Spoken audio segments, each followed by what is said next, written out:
Good afternoon, everybody. Welcome back to Other Minds and Hands. This is session number 64, and today I am joined, as always, by my colleague, Maggie Parke. Hello. And who is back over in the UK now. Yeah, we landed this morning, and I just said to Corey, thank goodness I set an alarm for Other Minds and Hands, because I just woke myself up. Yes, still a little discombobulated over there.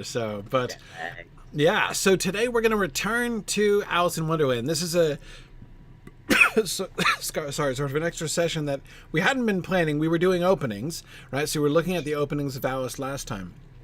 But I found myself just like overwhelmed with thoughts about the 2010 Tim Burton adaptation of Alice in Wonderland. And so I wanted to stop because I think it's a really good opportunity to discuss in detail, because this one just jumped out at me,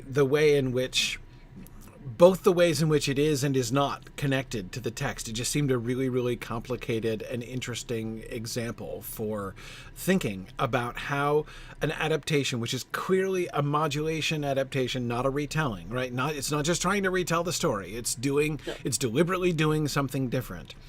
And to think about what the relationship there, and again, the thing that strikes me as separate. I mean, we've looked at modulation adaptations before. I'm thinking in particular of Spirited, for instance, which is a very, or Scrooged, right? Mm-hmm. Both of which are, deliberate modulations of, the Christmas Carol, and not merely a retelling. But this one struck me as particularly interesting because of the way that it involves the original narrative in the story as well. So it's not just so Scrooged, which we discussed before, strikes me, Maggie, as more like one of those like Shakespeare adaptations, which, sets it in like a World War II camp or something like that, right? While still basically, not changing the lines or only changing them somewhat or whatever. Mm-hmm. And I mean, obviously there are certain differences that go beyond mere change of setting to Scrooged, right, from the original. And we looked at some of those when we looked at that film over a year ago now. But this is a different kind of thing than that, right? It's not just we're going to take the story and we're going to retell the story in a new way because putting it in a new setting and a new context, right? That's like a kind of a gentle version of modulation where it's still kind of a retelling without trying to be a strict or faithful retelling of the original, just like to redo the book. This is a different kind of thing, right? Yeah, this feels like if a Disney movie started up with the phrase inspired by true events, right? It kind of feels like that. Like there's a shred of something very familiar in here, but we are going to be a little bit. And this one, I ended up falling down a bit of a rabbit hole, pardon pun, looking at production practices, just because it is so different, and how did it come about? And it spurned such an interesting franchise afterwards. Also, it made $1 billion. This movie made $1 billion? $1 billion. It's the fifth highest grossing film. I forget of what the bracket there was, but it's massive, I had no idea this film did that well. Like 1.026 billion. Whoa. So just over, yeah. Holy cow. Right. So, I mean, we're talking about the 2010 adaptation of Alice in Wonderland, Tim Burton with starring Johnny Depp as the Mad Hatter. And a huge cast, actually. Like incredible. Just playing the game of like, is that Stephen Fry? Is that Yeah, like, and then all of a sudden the Jabberwocky speaks 90% of the way through the film, delivers 3 lines, and you're like, holy cow, that's Christopher Lee. Right? Yeah. Yeah, and it was really interesting to just like read the path too, because the screenwriter just had a really interesting idea. She said she was in a very dark place and came up with this kind of idea about Alice being a bit more grown up and in a very dark place of her own life, and pitched it to Disney, and they said yes, with Tim Burton being like the only one that they would put at the helm for it. And it was the first time he had ever used green screen, 90% of the film was green screen. Like, there was just so many really interesting things about like how this all came together. And I think because of the 90% green screen and Tim Burton and Johnny Depp, like you can see what the draw would be there in terms of like audience appeal. Mm-hmm. There hadn't been things like this. Like there'd been Avatar and stuff, but not this world, like Right. not this kind of vision. But in an interview, Tim Burton also said, I don't see this as an adaptation. I don't even see this as a reimagining. Mm-hmm. And you're like, then what do you see it as? Because it's definitely a reimagining. It's, like, I mean, it keeps linking itself back to the original in some ways, though also, I mean, at the same time, I can see.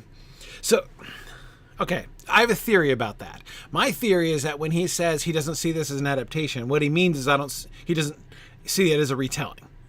Yeah, I think he was taking away the connotation that there was a negativity and originality, right? Like, right. He was trying to make it clear that. Yeah, he's trying to detach it from, like, don't expect to see the book, right? If you know the book and love the book, you're not going to get that from him. Especially because it's a Disney thing, right? Like, you're looking for the Disney cartoon, this ain't it. Right. But he wove in enough of that it is familiar. But they also owned up to yes, we are combining, the Alice of a child with the Alice of the grown-up through the looking glass and a few other things. Yeah. No, exactly. So, yeah, it's interesting to hear. And by the way, that's such a really fascinating example of. This happens all the time. I mean, I encounter this all the time with authors who are unfortunately modern enough to like have interviews out there and stuff, and people that like. This is why I always enjoy reading the work of dead authors, because they're so much better behaved. You don't have to cope with all the things that they say about the book and stuff afterwards. But anyway, a lot of times. People, it's like with Tolkien, it's like people reading his letters, right? Like you can't just take what he says in his letters as if it's some kind of like objective thing, right? He is speaking to a particular person on a particular occasion and usually for a particular reason, right? So like what you always have to ask yourself, like, what is the occasion of this letter? What is his rhetorical goal in this letter? That's not to say that it's being disingenuous, but like you're going to emphasize some things and you're going to say things in a particular way because you're trying to convey this, or, you're trying to deflect that, or you're responding to this other thing and everything. So like with that kind of thing, back to Tim Burton then saying that he doesn't see it as an adaptation. Again, what we see there is expectation management by him, right? In the context of that interview. And like authorial creativity, like the wanting to kind of own that space. Yes. Mm-hmm. Yes. Yeah. So don't, you are going to see something that is quite different from Alice in Wonderland, and don't get upset is one of the subtexts, right, of him saying that. But so let's talk about.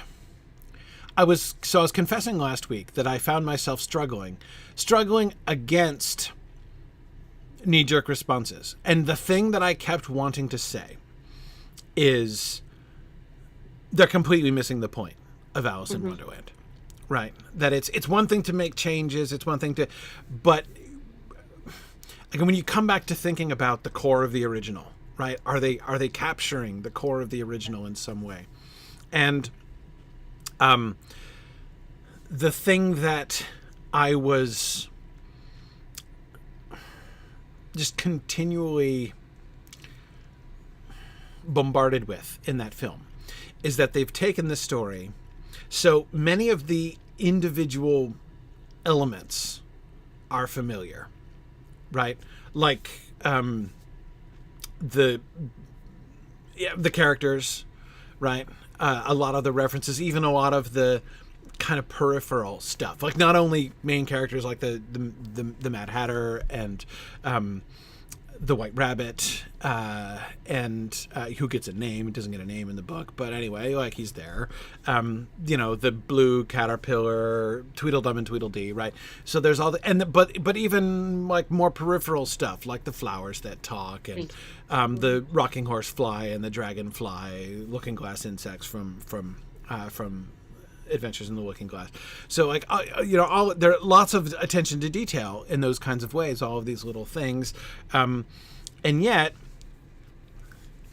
they're all all of the elements, all of these characters, all of these details are being put together to tell a radically different kind of story than the book tells, right? The question that, it came up when we were talking about this a little bit last week about the antagonist. Like, who's the antagonist of this story? What is the shape? Alice in Wonderland does not have a beginning, a middle, and an end. Like, it doesn't. I mean, it is not that kind of story. It's totally episodic, and it's just even Alice herself doesn't exactly progress in any. I mean, she experiences many things, and to some extent, her actions change because but that's only in the sense of she becomes less surprised when she's less confused because she becomes accustomed to the same strange things happening. As, for instance, in Through the Looking Glass, one of the recurring jokes is a joke about causality, right? So causality works backwards in Looking Glass world.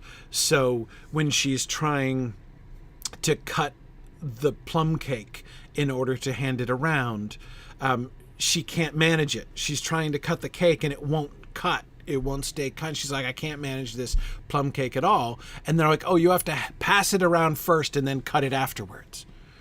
And she doesn't understand how this is supposed to work. But when she tries it, she finds that works just fine. Right.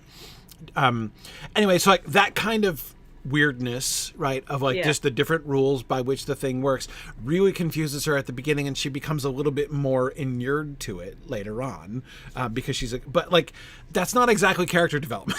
Right? That's I was gonna say, like, if you had just pitched this to me without any knowledge of the script, I would see that as a huge flaw and really difficult as a storyteller. Like, I want the character arcs and the progression as a producer or whatever, like I'd be looking for those kind of movements and moments. So is it a strength of the text to be that flexible coming into an adaptation, or is it a sign that the text isn't necessarily strong enough and you have to make that up? Well, that's kind of what Tim Burton was saying. Like, I was not engaged with Alice in Wonderland. There was no emotional core to like bring me into the story. I had to build one, which makes sense with what he created, but yeah, I mean, and certainly what it lacks is what I think in film they would call drama, tension, right? Like there's tension in the tension of Alice in Wonderland and Through the Looking Glass is all about the confusion, right? Like I am encountering something which is radically different from, or which operates by radically different rules from the way the normal world works, and I am not understanding, and then I am like slowly coming to wrap my mind around this alien thing, right? Like that's the tension. And we get it again and again, episodically, right? Another time, another thing, and there's so many different things at once that Lewis Carroll is playing with. Like, for instance, again, Through the Looking Glass, for instance, he'll be simultaneously making jokes about chess and math and nursery rhymes and poetic language and something abstract like causality, right? Like all at they're all there. Exactly. They're all kind of layered in there. And again, each episode is sort of fun in its own way because of the way that it like challenges us to like stop taking things for granted. Like that's it's one of the great effects of Alice in Wonderland is that it's constantly calling into our attention to things that we take for granted most of the time. Right. Things like cause and effect, right? That you, of course, if you're going to be put on trial for having done a thing, you have to commit the crime first, right? It's crime first and trial second and punishment third. And then, of course, when you find that being done in reverse, punishment first, trial second, and the crime last of all,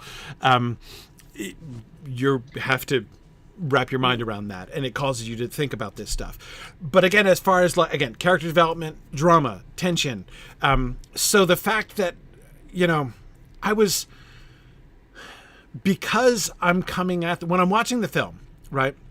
One of the things that I was really made aware of is how the genre affects my expectations, right? I'm watching a feature film. I know I'm watching a feature film. And so when I feel the story starting to go in these particular directions, I wasn't surprised. Not because it had anything to do with Alice in Wonderland, but because it's a feature film. So it's like, oh, there's an antagonist. Okay, we've got an antagonist who's going to have to be overcome in some way, right? That makes a lot of sense. I mean, when you're talking audience expectation, and I was even messaging you earlier and being like, oh my God, I forgot how quickly things happen in this. And I was 26 minutes in and had met everybody, you know, and like all the drama was already happening. I'm like, instigating action. Here we are in, the middle of Act 1. Yes. And that's exactly what it was. It's that expectation of a feature film that's giving that structure, and it delivers on those moments. Yeah. And that is well, it was fair to say. I was going to say it's exactly opposite. Anyway, very different from the book, where each episode is contained, right? So you have the Cheshire Cat episode, and you have the blue caterpillar smoking a hookah episode, and you have the Mad Tea Party episode, and each time, in fact, it gets further dramatized in Through the Looking Glass. Through the Looking Glass is even more radically contained. In fact, Lewis Carroll, since it's the second book, right? Lewis Carroll is building on the expectations that he established in Alice in Wonderland, and actually starts playing with that convention, the convention of his own story, right? Because in Alice in Wonderland, it's like a chessboard, right? And so there's a big field, and there are streams, a grid of small streams that break up the squares. And so each episode is literally in a square, like she's proceeding across the chessboard like a pawn, right? Yeah. And so it's like the moment when she crosses the stream, like she hops across the brook into the next square, everything will change, right? And it's like a reset in a completely new episode, and there's almost no carryover from one square to the next, right? So again, he took like the way that the original book actually did work, and he's now made it into like a system, into like a rule. A flow, right? Yeah. But of course, as you say, that's the idea of having like the Dormouse and the Mad Hat. No, the Mad Hatter wasn't there. The Dormouse and the White Rabbit and the Blue Caterpillar and the Cheshire Cat, like all in one spot interacting with each other, and Alice, obviously, and then the Bandersnatch comes in, who is alluded to but never seen, of course, not a character actually, comes in. That's completely different, as you say, totally different approach to storytelling, which is very feature film. And could still totally work. I mean, when you started describing it that way, I immediately went Wes Anderson. I mean, everything he does is this episodic chapter by chapter. So you could see how Alice could work as a Wes Anderson film, which I love those like cliche trends of a film by Wes Anderson. Like you could see this makes sense in that respect. But Tim Burton, that's not his style. He's so narrative. He's so character driven, especially when you're talking about Helena Bonham Carter and Johnny Depp and these actors that really take on the roles and want to develop that. And Anne Hathaway said that she was originally up for the role of Alice and said, no, I really want to do the White Queen. So that character became not bigger, because I think it was already in the script, but it did become more prominent than they'd originally anticipated. So yeah, I mean, you're inviting that kind of arc and development into it. Yeah, the whole historical tragedy, like the tragedy of the downfall of the White Queen and the usurpation by the Red Queen, who is also the Queen of Hearts, the conflation of the two. Even honestly, one of the things that announces relatively early in the Wonderland plot that we're in a completely different place, right, is when the Red Queen, who is also clearly the Queen of Hearts, orders an execution, and it's a big deal. Like, the joke about the Queen of Hearts in Alice in Wonderland is that she's constantly saying off with their heads and no one is actually executed.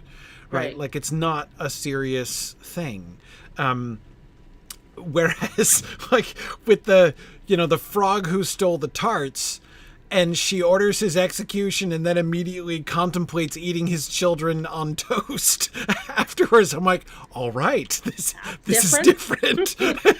This is not the same. So that's how we're playing this game. Yeah, and it's like that too, because you are going to come to the table with a certain expectation as well to a feature film. Tim Burton, that cast, such a different look. It's kind of a nice way to like make people turn it on their heads. Like, no, don't imagine what you think you know.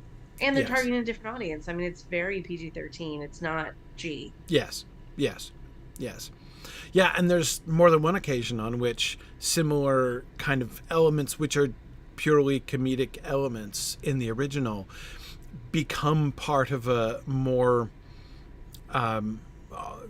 almost horror elements. I'm thinking here of the Flamingo Club and the hedgehog ball. And the hedgehog balls. Right. Yeah. It's just a game that you play with flamingos. I mean, like everyone, including the flamingos and the hedgehogs, are all in on the humor of it and all participating in the humor of like they're part of the game. They seem to enjoy the game. But the way in which like the flamingo who apologizes to the hedgehog as he's about to like, be made an instrument of the torture of the hedgehog, right? It's the whole atmosphere of it is just again remarkably different. So he's like changing all of that. Now again, that by itself. So all of these changes, the changes of like comedy to horror, though still not without comedy at all. I mean, the Red Queen is still, I thought, a really interesting example where she's, I don't know, I felt really torn. Like on the one hand, she is described as a legitimate tyrant, right? And we see her doing things like, not only executing the frog and threatening to eat his children, but holding captive the wife and puppies of the dog, right? Yeah. And malicious. Anyway, I mean, so she does legitimately horrible things, and yet I felt like we're supposed to laugh at her also, like she was an object of ridicule. Yeah, and the way they walked that line, I haven't yet decided if it was well walked or not, because I also went back and watched a bunch of the trailers, and the stuff that they showed in the trailers is all the comedic hits. The bring me a pig. I like a worm pig to rest my feet on. Yes. And lines like that do make you giggle a little bit, or, focusing in on the grotesque large features that her posse kind of cover themselves in order to fit in. Like, it didn't quite land, whereas in the trailers they're trying to make it look really humorous. In the film, it just looks a little bit sad and it looks a little bit stretched, and it didn't quite fit the tone that I think they were trying to get. Because kind of what you were saying before, like there's so many different ways that you can show tone. That croquet example is brilliant, of like, if that was in a script, you'd read that as a game. But as soon as you put the hedgehog in shackles and you have the croquet apologizing, that tone is dark immediately. Like, what a great technique to just change the feel of that thing. Yeah. And I don't know if they quite clarified what her tone was. We are ridiculing her, we are laughing at her, but not in a, oh, she's so funny, in a, oh dear God. It was awful. Uncomfortable. And I felt like it was supposed to be uncomfortable, but it was, it was a little bit, odd. But anyway, so where I felt myself sort of wanting to object was not at like the mere fact of changes, or even like I was prepared to submit to the reality that movies almost never just proceed episodically with no arc, right? I mean, it's like that almost never happens. This is why, for instance, I went into the Voyage of the Dawn Treader Narnia film not like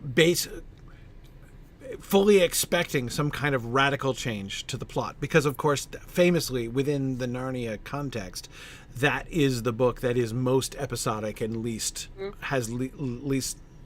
of an arc, and there's like not even a whiff of an antagonist at any. I mean, like little individual incidents can have antagonists, right.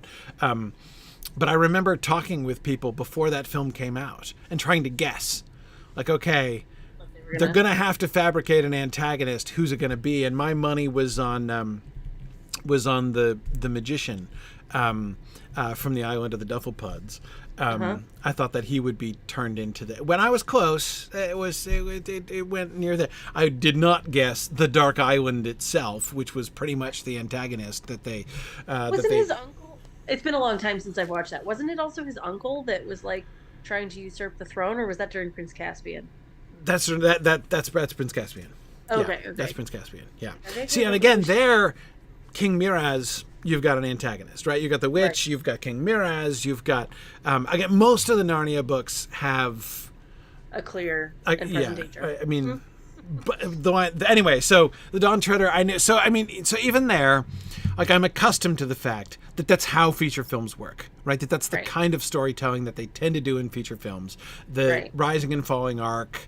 An antagonist, if not a person who is an antagonist, something that has to be overcome, over the course of the film and whatever.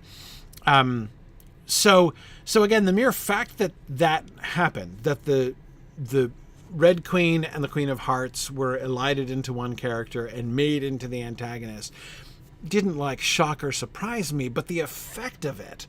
Right. Yes. The effect of it was I kept being struck on first viewing at what a radical impact that choice has on what this story is. The moment where I was just kind of blown away by the profundity of that impact was when she's walking with the Mad Hatter, and they get to the place where the Jabberwocky, where the usurpation happened, right in the ruins of the old town or whatever.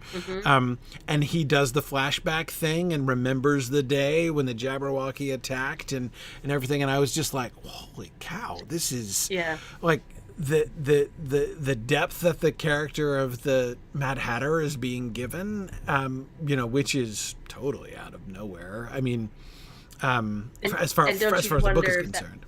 And don't you wonder if that's because Johnny Depp? Well, yeah. I mean, right. It's. We don't need that depth of character with the Hatter. You could find that same kind of tension through other characters, but I do wonder if it's because he was cast in that role. Yeah. No, exactly. I mean, so I remember vaguely when 2010, when this was coming out, before it had been released. I remember hearing the news that there's going to be a Tim Burton adaptation of Alice in Wonderland starring Johnny Depp. Like that was the thing I was told. And I remember sitting there saying, starring Johnny Depp?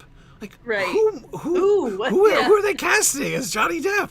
Like, I couldn't even think of it. And I was surprised. They're like the Mad Hatter. And I'm like, okay, I mean, on the one hand, it's not more surprising than almost any other character would have been, but I was like, I wouldn't have seen that. I wouldn't have thought that there was a Johnny Deppable character in the story, Well, and I could totally see Johnny Depp being that character, but not being a top billing. Like, it would be like a really cool cameo, casting bit, but to give him, that kind of... like having Alan Rickman as the caterpillar, for instance. Right. Yes. Yeah. Or any of the others. Yeah. But I mean, they basically created the depth of character, which is absolutely their right to do. It's just you also kind of have to be aware of what you're asking from the audience. You're calling it Alice in Wonderland. It's done through Disney. Like, there's... The flashbacks have the girl in the blue dress with the white pinafore. The Cheshire Cat smile looks the same as what we're expecting. So there is this kind of like alignment with pre-expectation. Right. But then there's this complete turning on the head of other stuff that I don't think is wrong, but it does ask a certain something of their audience to be able to be like, okay, open to this storyline. Right. So, okay. So that was the moment where I started basically kind of,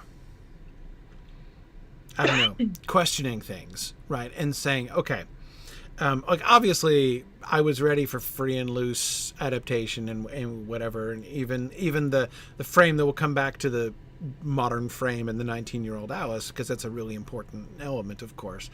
But just simply saying, okay, this is now a story which does indeed have nothing to do with the story of Alice in Wonderland, apart from the fact that it is recycling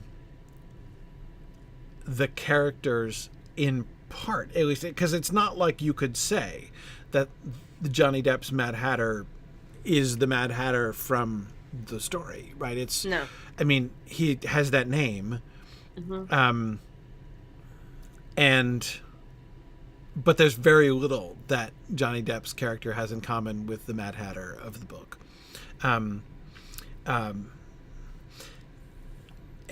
Anyway, point is, I'm like, all right, so the question I found myself asking was, why would you do this? Like, if this is the kind of story you want to tell, if you want to tell a story of like a fantasy kingdom that has been fallen under the oppression of a horrible usurper, and you're going to like do a, some kind of coup to overthrow the evil dictator and restore the throne to it's just like even the tone of how you're describing it, we're like well-worn territory. Territory. I'm like, I can. It's not like I can't see why you would tell that story. That story works, right? Yeah. I'm like, but why would you dress that up in Alice of Wonderland clothing? Was the question I found myself asking. Like, why even bother? Why? If that's, because that story has no connection at all to anything that's going on in the book. So why do it? Why keep the connection? Just cut the cord and be like, this is a totally separate fantasy world, and the character, you can still take the Mad Hatter thing, but make him, I don't know, you don't even have to make him a Hatter, whatever. But like, you see what I mean? Like, why what do you gain from titling it Alice in Wonderland and doing that? I do, and we've talked about it a bunch with others that were, the first version of Twilight that was called Twilight, but had Bella as a track star. And, right. Yes. Edward on the Run from the FBI. Like, why use that title if you're going to mess it up so much? Yeah. And I guess, the only thing I could think of with this one is just how apt it is for remediation and retelling and reimagining. Like, because it is such a beautifully drawn out world that does pull into these expectations and emotional things and all these different things that are just really difficult for text to be capable of doing. It has inspired so much reinterpretation. And I think I mentioned it last time, like the number of escape rooms and restaurants and, themed things that are all Alice in Wonderland. It just really lends itself to that. Then you also bring in Tim Burton, and like the visuals just make sense, that you can see that this world would just be really attractive. And that's what I was reading from the screenwriter. She was like, it's just an idea that I had been mulling over for 6 or 7 years. So she was just kind of spinning it around in her head and thinking about different ways that she could enter that world. So I don't have an answer, but like, I don't always think it's purposeful. I sometimes think that some worlds just invite fan fiction way more easily than others. Right. And that's a really beautiful way to use fan fiction, is look at the rich world that you have to gather content from. But if you're going to do that, you have to know that there's a pre-existing conception of what that's going to be like. So just how do you manage that? And this one's just a little left field. Right. So, because there are some ways, I do agree. I'm not I don't know Tim Burton's work that well. Like, I'm not a devotee of Tim Burton, but it all looks like this. Right. But the connection between Tim Burton and Lewis Carroll, like, I can see that. I can see why somebody would be like, hey, that would be fun, right? Mm-hmm. And not only that, Johnny Depp, right? I can absolutely see, like, hey, we're going to do a kind of a wacky, off-the-wall Alice in Wonderland thing. Whom would we want as a, male? Let's get Johnny Depp. Johnny Depp would be great in Lewis Carroll, right? I can totally see that. And it was like the 7th project they'd worked on together. It was like the 5th that Helen Bonham Carter worked on with him before. Yeah. So like, clearly he has his cohort. Yeah, sure, exactly. And that's anyway. So like I said, there's some ways in which that makes a lot of sense. Oh my goodness, we have that same crab. Okay, can we digress for a moment? Yeah. We bought this crab for like $17 because it was called a 9-level can't be destroyed. 6 minutes in, the claw was gone. 6 minutes. We timed it. He's still working at it, but 6 minutes, the claws were gone. Yeah, there you go. Yeah. Sorry. Anyway, yeah. So, anyhow, so so as I said, in some ways, it is kind of logical, right? And I can see the attraction if the thought is we want to tell this kind of story, right? And if our choice is between do we do all of our whole own world building, right? Make up a whole new world, a whole new thing, right? On the one hand, or do we give it a familiar skin, right? Mm-hmm. Drawing from an existing and why not? Because world. You'll draw in, right. A pre-existing audience that would long as you intrigued. Don't totally piss them off when you do that. Yes. Yeah. There can be downsides to that, of course. But I also don't think this text is well known enough. The whole world knows this text, but most of them haven't probably actually read it, right? Yes, like, that is very true. It's not the kind of text that demands faithfulness and fidelity and all those different words. Right. Because because of the nature of the text, people aren't no one's committed to the character of Alice. She's kind of a cipher. I mean, not 100%, but she's a bit, she's the point of view character she's the one person who's supposed to be sort of normal in the weird world. And so she's not like a striking character. We talked about that last time, the way in which she's kind of works almost like Bella in Twilight as being the cipher that you can project yourself into. But and so she's kind of like that. So again, no one's going to be like, oh, you've like eviscerated the heart of Alice, the character, or like you've wrecked the plot. No one's committed to the plot. No one's committed to what they're committed to. What they want to see is like the stuff. Right, world, to see the stuff floating through, which it does. Yeah. So okay, all right, that's and the stuff has incredible talent behind it, and really cool new special ways to film things, and familiar music, familiar visuals, and big brand Disney branding marketing. Like, I get it, right? But okay, so here's the thing that I found coolest about this film. Had it just done that, had it just been like, we're gonna tell a fantasy liberation from the Dark Lord story, which is gonna be a lot like the Wizard of Oz and a bunch of other things, right? Anyway, we're just gonna do this, but we're gonna do it in a Lewis Carroll with a Lewis Carroll skin, right? That would have been okay. What to me makes this film really, really interesting, and I do find it really, really interesting. I'm still not saying I necessarily love it. It's not become my favorite movie or something. And again, little side note here. This is one of the things that I have the hardest time, I find, talking in public about this, like doing this kind of analysis in public, is that people tend to, like, when I get really enthusiastic about the things that they're doing with the thing, people seem to mistake that as like me loving the film and endorsing it, right? And neither is going on. Like, this is not my favorite film. I am not endorsing it, but there's lots that's really interesting about it. But we like to try to understand things and discuss it. Exactly. Anyway, so just a little side note there. But anyway, the point is, the element that I found really interesting is that, again, they could have just done that. They could have just done standard fantasy, story plot line with Lewis Carroll skin. But instead, they chose to superimpose on top of that a separate story which is continuously rooted in the original. Like the question of, are you the right Alice? Yeah. Right. And they have the actual flashbacks. Yes. She thinks it's a dream the whole way, but then, oh no, it's a memory. Like, they really work that through. Yes. The fact that I was sitting there on first viewing saying like, is this Alice in Wonderland? What does this have to do with Alice in Wonderland?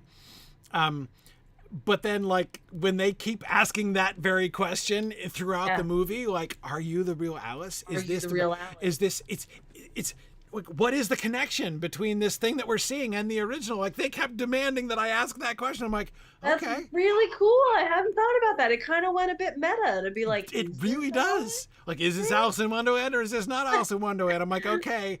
I don't love it, but I'm into that question. Like, I'm into the fact that you're not distancing yourself. Like, rather than trying to lull me to sleep and be like, look, it's Tweedledum and Tweedledee. Isn't that very Lewis Carroll? And hope you won't notice, you know, the, like, generic fantasy plot line, you know, that I'm telling, or that I'm squeezing these elements into.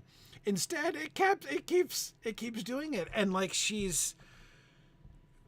she becomes the real Alice, or like returns to the real Alice in the moment, you know, in that moment at the end before she fights the Jabberwocky. And anyway, it is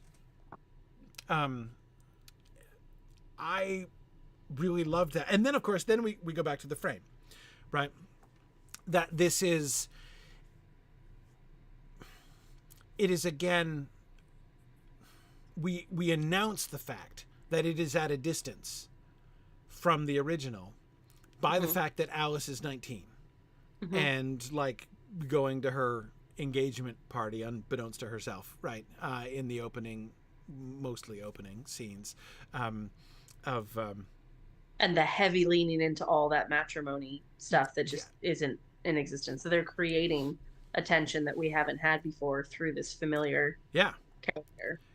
Yeah, and then the sort of, and then immediately afterwards the questions start coming when she falls down, the voiceovers, right? Because of course the one scene which is most like, and it's not identical. They took out some stuff like the pool of tears. She cries a whole pool of tears, which she almost drowns in afterwards. Like they cut that stuff and everything, you know. So it's not exactly the same. But the whole falling in, key on the table, drink the potion, eat the cake, drink the potion again sequence.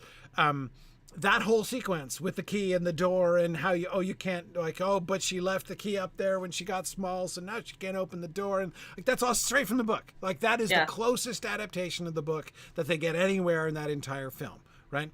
And what happens throughout it, we're getting the voiceover commentary, right, from the dodo and from the rabbit and from the dormouse, saying things like, you'd think she'd remember this from last time. You'd think she'd know this, yeah. Right? So, like, I was like, okay, all right, okay. So, again, in all of those things, even the closeness of that with the commentary distances it, right? Reminds you, this is not, you're not just seeing that. This is a decade later or whatever, you know, that she's going through this same thing. She should remember it, but she doesn't, right? So, anyway, and then the way in which the whole thing, my favorite element, which in the end, like you think about like what is sort of the message of the frame, like what is the arc of Alice's own character, right? The like more or less wildly anachronistic, like you as a 19-year-old girl need to break free from all social restraints and become your own, you know, your own independent person and, you know, strike off across the seas and become a business entrepreneur independently. Like mid-19th century, little unrealistic, right? Yeah. Like very heavy imposition of modern sensibilities upon a previous period. But modern audience would be like, yeah, right, exactly. I'm like, you know, so I was like, okay, you know, like whatever, like it's not like that story itself kind of thrilled me because it's one it's not a thing I generally enjoy. That is that kind of superimposition, or not superimposition, imposition, right, of modern sensibilities upon earlier times. I always find it more fun to, you know, to have the experience of escape, of seeing it's like the Heath Ledger Knight's Tale movie. Yeah, I love it. Right, which is really fun. But again, it's like, what if you had a medieval story in which everybody thought like a 20th century person, and had 20th century values, including 20th century fashion sense mostly. And, anyway, like it's kind of fun, but it's not my favorite kind of fun when it comes to medieval movies. I prefer, like, I find it more fun to have the escape of like encountering, things that are alien to my world and being taken out of my world into somewhere else. And anyway, but that's just my taste. I love Knight's Tale. Yeah, no, it's fun. It's fun. There's a lot that's fun about it. But I mean, hey, I can't complain about a movie in which Geoffrey Chaucer is, a character. So yeah, pretty great. But one of the things I wanted to ask you about with this one is the whole role of Alice, full stop. Mm-hmm. I started wondering if she was even necessary. Like, right. Well, okay. In terms of her action, in terms of her purpose, not really a real reason for her to be there. Is it just that the White Queen she took an oath not to harm anybody, so she can't kill a Jabberwocky? Like that? Is that it? Yeah.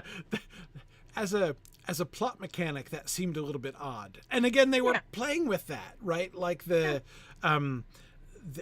overt way in which overacting it too. It's like, I can't turn anything, and then she swipes the swats the fly that flies by. Exactly. That's what I was just gonna say. Like, it's the undermining was very amusing. Okay, so but here's what I'd say about Alice's character. This really struck me when I watched it the second time. This is one of the things that really struck me. Is the frame made on my second viewing, the frame kind of retroactively made all of the Wonderland action almost like allegorical. It becomes a kind of psychomachia, like the battle in the mind, so remember, she's getting proposed to, right? So she's standing there in the gazebo with the horrible lordling kneeling in front of her, and everybody standing out watching this, and the portrait guy and the band, everything's happening, and she's just like, "Excuse me a minute." And she runs off to chase the white rabbit, and then immediately falls down the hole, leaving everybody standing there. And then, of course, they're still standing there when she comes back at the end. So she's been down there for a long time, right, of apparent time, but then returns and very little time has passed, which wasn't a shock to discover that they were going to do that sort of thing with time. But they're all still standing there. Yeah. Including, now Hamish has stood up. He was kneeling, and now he was standing up. Maybe he stood up before she left. But anyway, everyone is still in the same position, right? Waiting for her. And she comes back. And so the effect, when I say it was almost like an allegory, it was almost like he's proposed to her, and she needs to decide. She has this choice of self-determination to make, right? As he's standing there in front of her, this fork opens in the road of her life, and she has to decide which way to go. And so it's almost like, pause. Now let's dramatize her thought process, right? And her dilemma through the whole Wonderland sequence, right? And she comes to this point of self-actualization by the end of that sequence. But she doesn't know who she is at the beginning. Yeah. And she's not hardly the real Alice, according to Absalom, right, at the beginning of the sequence. And by the end, she knows who she is, and she has stepped into who she is. And this leads her to now come back and make a firm decision, right? Mm-hmm. So again, the frame seemed to invite us to look at it that way, right?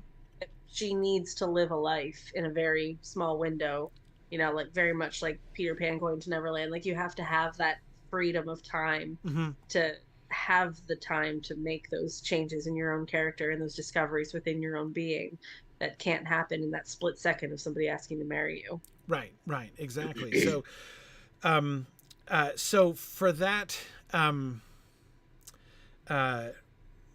Phil. Oh, Phil, it kind of does explain the actual butterfly, because remember, there was a blue caterpillar on Hamish's shoulder, which she picks up and moves, right, and then she sees a blue butterfly, and the blue caterpillar on his shoulder, like, it is.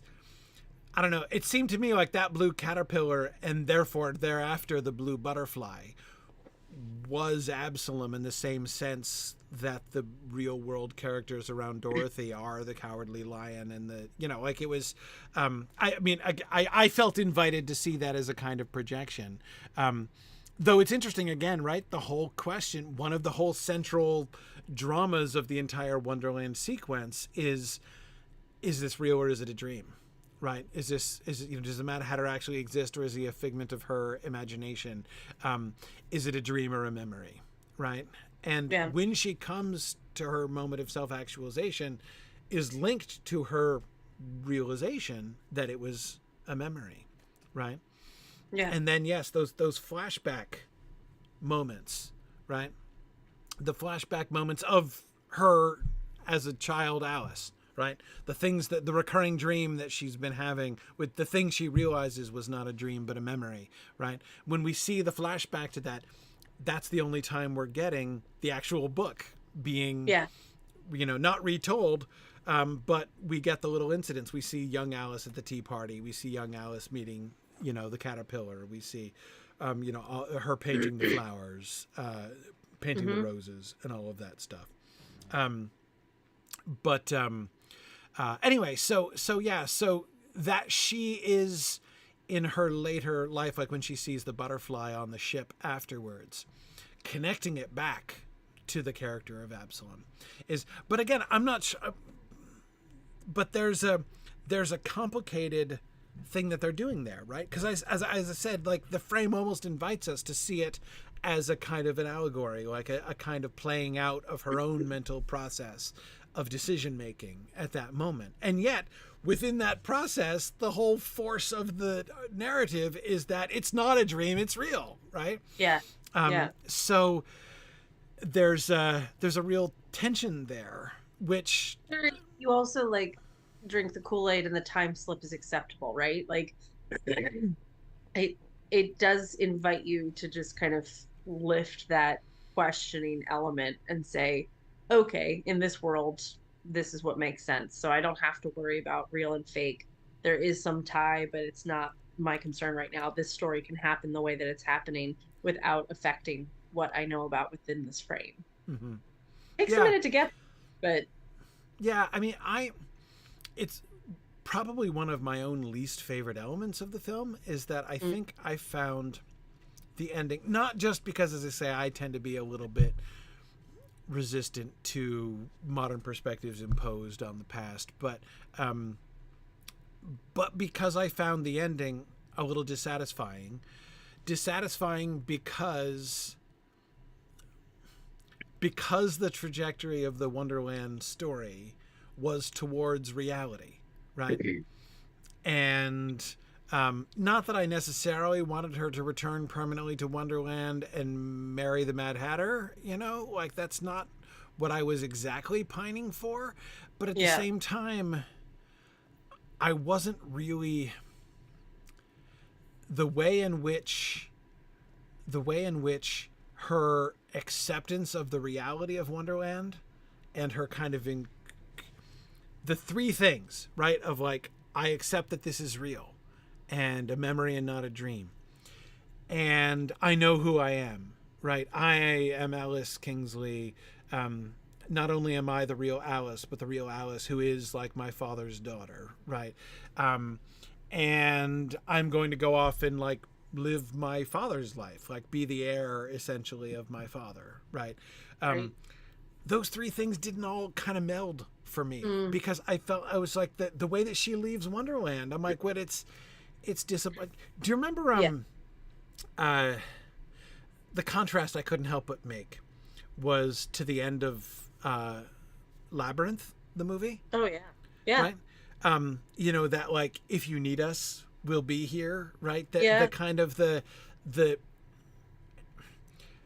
frame of the Labyrinth film also insists that like there's like the real world, and there's the departure, the imaginative departure from the real world, and the uncertainty, right? Like, you know, is her kid brother in Labyrinth really in danger and whatever, you know, or is this all just a fantasy on her part?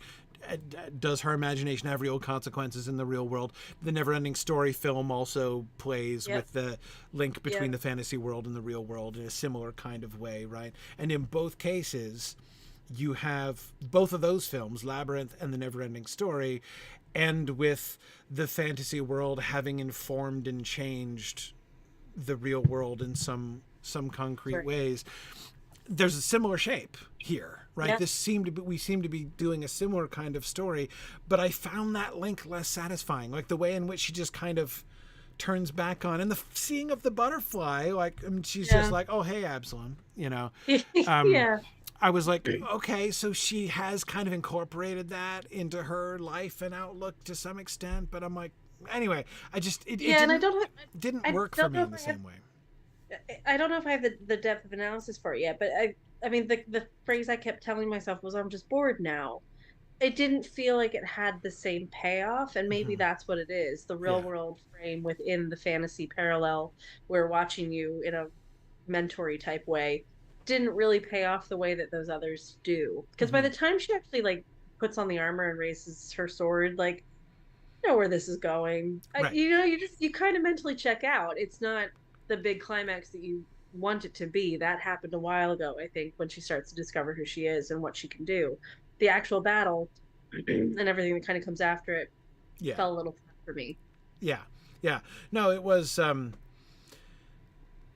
little bit pointless, the battle sequence. I mean, other than like doing a cool CGI dragon, but I was also like, poor Jabberwocky, like, what did he do? Like, he's just been held in reserve to have a fight and then got his head cut off by this chick. Like, am I supposed to have sympathy for the Jabberwocky? Because I did. Right. I don't know if I had sympathy for the Jabberwocky exactly, but it's anyway. It was, but it's.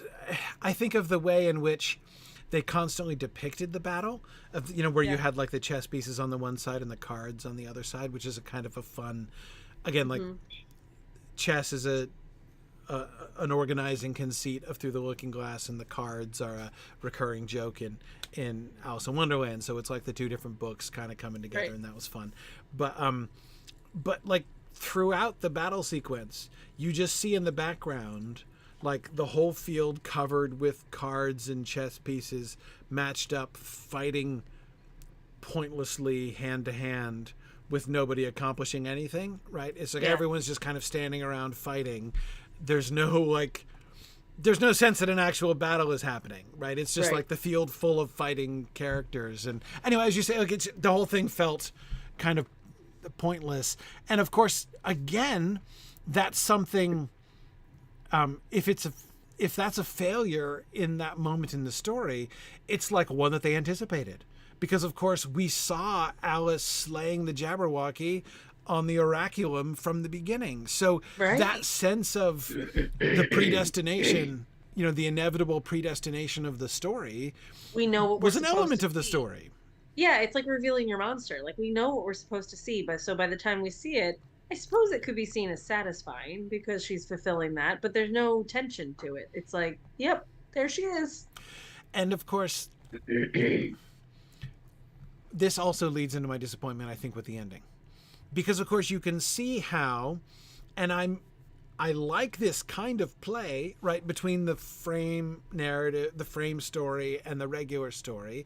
And so the way, you know, the kind of the relevance that the inner story has to the outer story and everything, and especially, again, on a second viewing, it's very, very clear, right?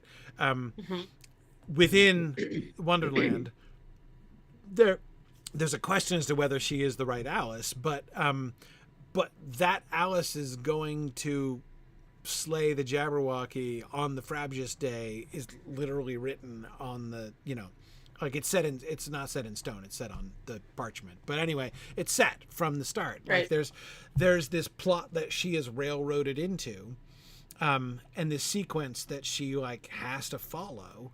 And she doesn't seem to have much choice about that, which ironically leads her to self-actualization, right?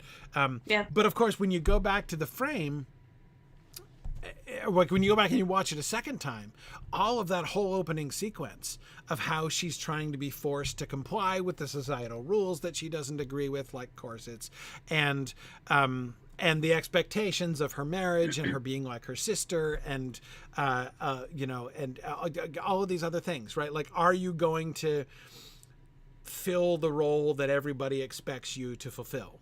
Is exactly what is at stake. Is exactly what's being asked, yeah. And then she goes to Wonderland, and it's like, are you going to fulfill the role that everybody expects you to fulfill as Alice? Are you Alice or aren't you? Are you Alice or aren't you Alice, right? And to be Alice means to do just what everybody wants to do and to fulfill everybody's expectations. And that's what she grows into. So the fact that she does this, and then immediately, like, having been like, yes, I know who I am. I am the right Alice. Right, I am the one who is going to choose to take up the Vorpal sword and I am the chosen one. I am the chosen one, right? Exactly. And then you go back immediately from there to the frame, right? Back to the gazebo where Hamish is still waiting for you, right? And say like, okay, now I see everything clearly, right? And my answer is, I'm not going to do anything that anybody expects of me. I'm going to tear myself entirely free because I actualized myself by conforming to all of the expectations. Like, it was like, it didn't feel like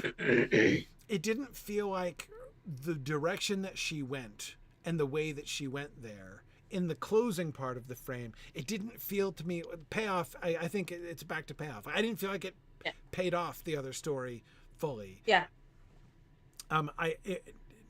Mere defiance of expectation.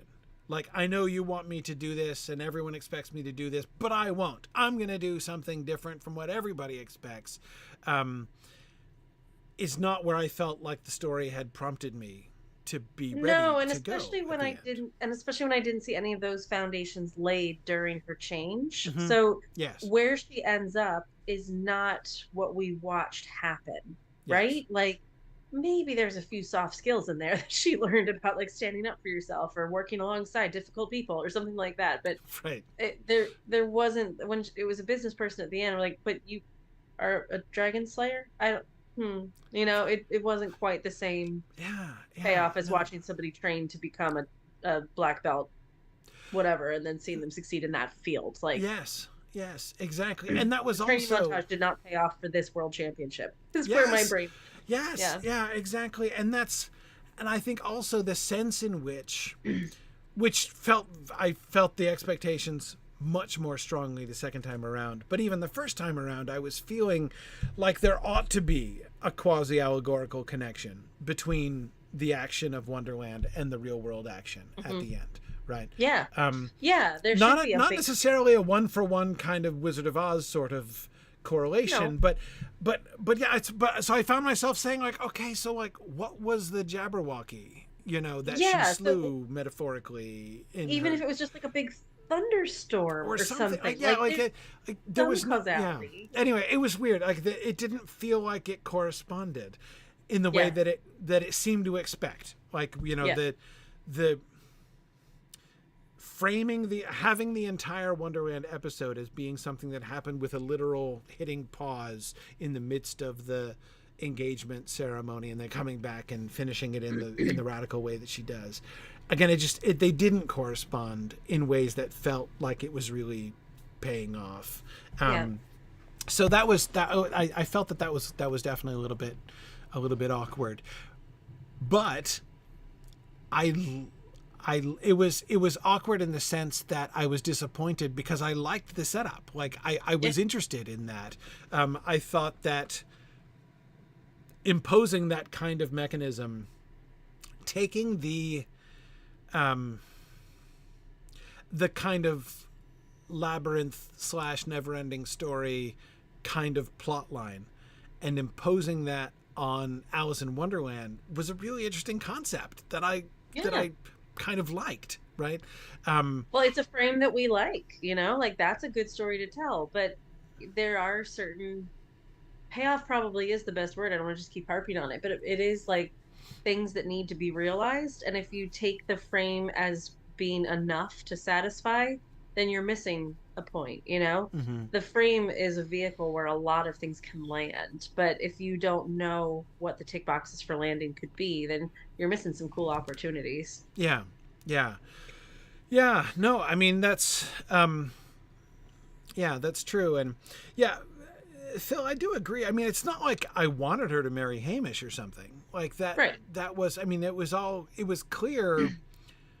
I mean, I didn't need anything but the opening sequence to see that she was being entrapped in a life that would make her very unhappy. But that's the point, is that I didn't need the whole Wonderland sequence in order to come to that conclusion. You know, Yeah. Alice seems to have needed it in some way, kind of, though again, I don't see exactly how it led from here to there precisely. But yeah, it didn't feel like it corresponded. But again, the concept, I liked the concept. You know, the idea of we're going to take the Alice in Wonderland thing and we're going to put it within an adult frame, and not just an adult frame. The moment at which it pauses is not just an important dramatic moment. It is literally like the moment of transition from childhood to adulthood. Right? Yeah, and life defining. That life-defining moment. Like, that's the moment, one way or another, Alice is becoming a grown-up at that moment. She's going to cease to be a child. She's treated like a child by her mother and everything. Yeah. You know, everyone's treating her like a child at the beginning. But now she's going to grow up. She's either going to get married and she's going to be a grown-up wife of a lord, and instead she goes off and like starts her own independent career, right? Or like whatever. I mean, yeah. Go ahead. No. Finish. I quite like playing the game of like the what if though, and you know, just saying that, and what I was saying before about the payoff, not really, we didn't see the skills to have the end payoff. What if that opening sequence, she was excited to be proposed to? She was that woman who was looking for a well-matched marriage, and he was a man of means, and it would make her mother happy, and she was going into it. Like if this were a Jane Austen frame instead of a... Right. Yes. And then, exactly, like if you started with the Jane Austen frame, and then you ended with her saying, actually, Hamish, no, I really want to run my own company. Like, that would have been quite a different switch. Yes. Exactly. Like, our expectation from the beginning was that she shouldn't be with Hamish. So why is there a big realization at the end that doesn't land? That's why. Right. So, right. Oh, I wish I was in that script room. Why didn't somebody say, hey, start it this way and we'd have a bigger payoff? Yes. Yeah, if it's true actually. If she had been into Hamish at the beginning, it would have hit much differently at the end. Yeah. And Phil, maybe we could have seen her having some self-doubt about this, but if her inclination was to say yes and she was excited to go, even if just to please her mother or something, right? And then we see the strength to say no come from her time in Wonderland, right? That would not make to sense. mention the fact that, like, another thing which for me undermined the self-actualization of the end of the frame is that I was like, oh, okay, so you decided that instead of trying to make your mother happy, you would instead dedicate your life to trying to make your dead father happy. Oh, okay, right, that's much more independent. You know, so I have none of that either. That was an element that was also kind of undermining it for me a little bit. But who are you, Alice? Who are you? Exactly. And it's fine. Like, you know, I'm not against the, like, she's her father's daughter, and like, and that they were setting up from the very, very opening scene on and stuff. But by the way, I really like the actor who played her father. Don't remember who that is. I don't remember his name. But he plays one of the leads in, what's the name of the AMC series, Into the Borderlands? It's a, I really enjoy that series. And he plays this like really creepy Duke figure who has this but he has this like remarkable like accent and intonation. He's like, anyway, it's really over the top, but sort of deliciously over the top. Anyway, I really enjoy him in general. Yeah. So, and I didn't place him the first time I saw it. He was like familiar, but I couldn't figure out who he was. And the second time I saw it, I was like, oh, I know just who that is. Yes. You know, I did the same with Crispin Glover. It took me about halfway through the film to be like, that's Crispin Glover. That was interesting. Yeah, so tying in our fantasy folks, why not? Yeah. So anyway, no, I'm excited. But anyway, it was so in the end, so like let's come back to conclusions here. Like as far as adaptate, like what is the status of this film in the end as an adaptation of Alice in Wonderland? You know, like what is the sort of, not that we have to give it a final grade or something like that, but kind of coming back to the basic thing. You know, in the end, I think that as an adaptation, I quite liked it. I quite liked it because it would have been one thing. The risk of telling a story which, to use the terms I was using before, is a completely different story doing completely different things, but just wearing the skin of the Lewis Carroll story. Usually, I find that goes very, very badly, right? Because it ends up, even when it succeeds as a story, like How to Train Your Dragon, which the movie is a fun story, and I like the movie story. But the skin of the How to Train Your Dragon book is frustrating to me because I love that book, which is hilarious and does wonderful things, none of which the film makes any attempt to do. And so I feel like there was actually How to Train Your Dragon is one of the adaptations that I would come closest to using the word ruin about, just because they took that, used it only as a skin, but now like if anyone tries to do justice to the How to Train Your Dragon book, which is wonderful, it's gonna be people it'll are gonna be held it'll be held in comparison to this thing that now defines what that now has redefined it, and so you couldn't do justice to How to Train Your Dragon anymore, especially since it was so successful. It's become a whole thing. They're doing, I just heard in Orlando day before yesterday, that they're planning a new like How to Train Your Dragon theme park section. I mean, they're hugely of the new successful. Universal. Anyway, whatever. Point is, it's really successful, right? How to Train Your Dragon, the film. And so therefore has, in a sense, kind of buried the book, which is not being, again, it's just wearing the skin of the book. And so, anyway, it's hard. I don't, but the difference here, right? I thought that this was, although there was a certain amount of skin wearing that was going on in this film, I thought that it was interesting. I thought it succeeded because it succeeds in actually evoking the Alice stuff and sort of using that, the way that it reflected back on it, right? The way in which it was so self-conscious about its relationship to the original story, and the way that it brought the original story and what it was never claiming to be the story. Again, like the How to Train Your Dragon film, you would have, if you hadn't read the book, you would have no idea that the book was not that story, right? But watching this film, even if you hadn't read the books, you would still know that there was a different and original Alice in Wonderland story, and that this story was designed to kind of be, it's this sort of sequel thing, right? 10 years later or whatever, right? So, so in that way, it avoids simply wearing the skin, of the original, and the way in which you've got both the complex relationship between this new story that it's telling and the old, the book that lies beneath it, with also the way it's doing the 19th century 19-year-old woman frame with the Wonderland thing, and the way that those all kind of interacted with each other, even though I didn't feel like it really worked. Like it could have been amazing if it had all come together better. I didn't feel like it came together really successfully, but I kind of love what it attempted. I thought it's really interesting. Kind of the same. Like, it's not my favorite movie.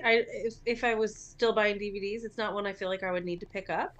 But I like salute it for what it tried to do, and I think it did a good job of what it tried to do. Yeah. And going into the land of Alice in Wonderland and that rich tapestry of resource that you can pull from, and being able to kind of weave together two books and a lot of ancillary stuff that just kind of works, and putting it together within this frame, that's no small task. Yeah. And then to have all the technical side of things too, and 90% of it green screen and using all this technology they hadn't used before, they managed to really show a world and tell a story. That there's a few points that I would have given notes on had they consulted me. I mean, really, you kind of think if there were a few more drafts and a few more voices at the table, maybe some of these things would have been caught, and it really would have landed. But they made over $1 billion. It did just fine. It did fine, yeah. Yeah, hard to call it a failure. On that note, I did look up what the other films of that year were, because it said it was the second highest grossing, and I was just curious.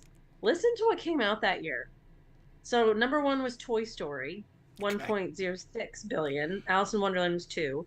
Harry Potter and the Deathly Hallows, 972. Inception, 828. Shrek, 752. Twilight Saga Eclipse, 698. Iron Man 2, 623. Tangled, 592. Despicable Me, 543. And How to Train Your Dragon, 494. Those all came out the same year as this one? All came out the same year. And this one blew all of those out of the water. Only Toy Story. And the other thing I love, number 12 is King's Speech, was one of my favorite films ever at a tiny budget, and it made $423 million. It's just one of those that you're like, good job. It was a really good film, yeah. And number 13 is Voyage of John Treader. This was a big year. It was a big year. Tron Legacy, Karate Kid, Robin Hood, Last Airbender. Oh my God. Wow. 2010, man. Wow. Yeah. So for it to have that kind of grasp on the audience in 2010, this is also like the heyday of social media starting to take off. Like 2010 is where they really got into a groove of like capturing in on fan engagement and really milking the marketing techniques before it was saturated. So I don't know what they were for Alice in Wonderland, but I bet they were pretty good. Right.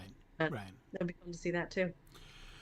Wow. Anyway, that is mad. Fascinating. I never would have guessed that.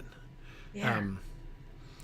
I mean, just like the concept, like I would never have guessed that this film outgrossed Shrek in the year of Shrek. Like Shrek was big. And Harry Potter. Deathly Hallows 1. Like. Yeah. Wow. Easy. Yeah. Unbelievable. Anyway, so on that speechless. Yeah. This was a fun one to look at, though. I feel like we should do a few more of these now and again of just like adaptation studies. And No, this as a case study really suggested itself because it was. I mean, sorry. No, go ahead. And continuing to drive like our point home of just like we're not talking about do we like it or not. We're talking about analysis, but here's why this part didn't land for us, and here's why this part could have. And it's just a really nice way to talk through some of the processes of something that people are really familiar with. Yeah. I don't know if I need to watch the other two though, which I feel like this much talk about it and this much praise for we're talking about the process of adaptation. I don't really feel like I want to watch the others. So there are two. Yeah. I knew there was one. Through the Looking Glass. They did one that they called Through the Looking Glass, I think, right? Yeah. And I only know that because I was watching the film on Disney Plus and it recommended the next one when I finished. So it's the only, I wouldn't have known it existed if it weren't for that. Anyway, yeah, I want to, we don't have any time. But I want to acknowledge Scott's question on Twitch. He's saying, what is really required to do justice to the source? Is there a bare criteria? And that's really, it's big. This is what I found. This is why the number one reason I wanted to talk about this as an example is that, we've talked before, like we were talking when we were doing the Christmas Carol, last year, we were talking about, and using that Tolkien phrase, the core of the original, right? Like, is there an element from this story which, if you don't capture that element, if that element is not, at the heart of your story, you've just whiffed on the original. And the thing is, I don't think anyone would say that this does that with the original, that this captures the core. But then again, Alice, it's really hard to find what is the core of the original in the same way.